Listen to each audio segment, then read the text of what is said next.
लेकिन आज आप लोगों से बातचीत का मकसद सिर्फ ये है कि हम लोगों में जागरूकता लेकर के आएँ कि वो इस तरह की छोटे छोटे लालच में फंस करके और इजी मनी को प्राप्त करने के लिए अपना पैसा ना गंवाएं। और ऐसी कोई भी प्रॉम्प्ट उनके पास आती हैं, कोई अनसॉलिसिटेड मैसेजेस, व्हाट्सएप कॉल या कुछ भी आता है तो उसको एंटरटेन ना करें और उनको ना किसी को अपनी कोई जानकारी साझा करें।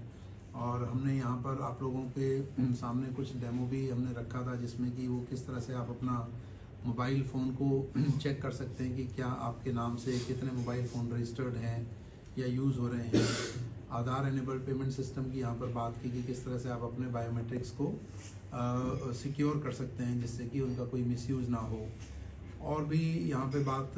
कई तरह से आप लोगों के सामने हमने रखी, जो कि आप लोगों को ये रिक्वेस्ट किया है कि मीडिया के माध्यम से आप आम जनता तक इसको पहुँचाएँ जिससे कि ज़्यादा से ज़्यादा लोग इस तरह के फ्रॉड से बच सकें और अपना जो कि मेहनत से कमाया हुआ पैसा है उसको गंवाने से बच सकें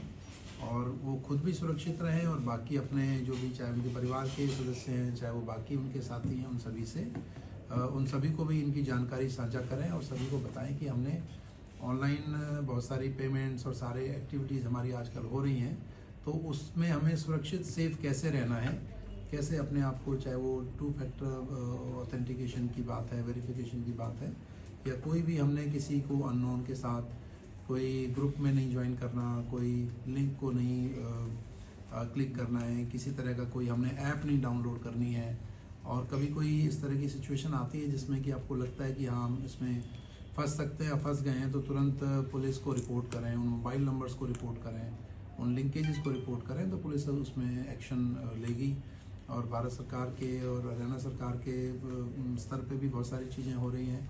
उसमें कि चाहे वो संचार साथी ऐप की बात है, यहाँ पे आपको बताया कि किस तरह की फैसिलिटीज़ आपको दी जा रही हैं। पर इसमें मोटी बात एक ये है कि आपको अवेयर रहना है, जानकारी इसको रखनी है कि आप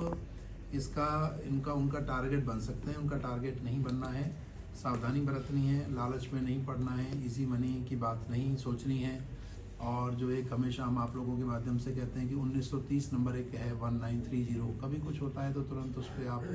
कॉल करें, रिपोर्ट करें। cybercrime.gov.in भी इनका एक साइट है, उस पर भी इनकी कंप्लेंट्स की रिपोर्टिंग होती है।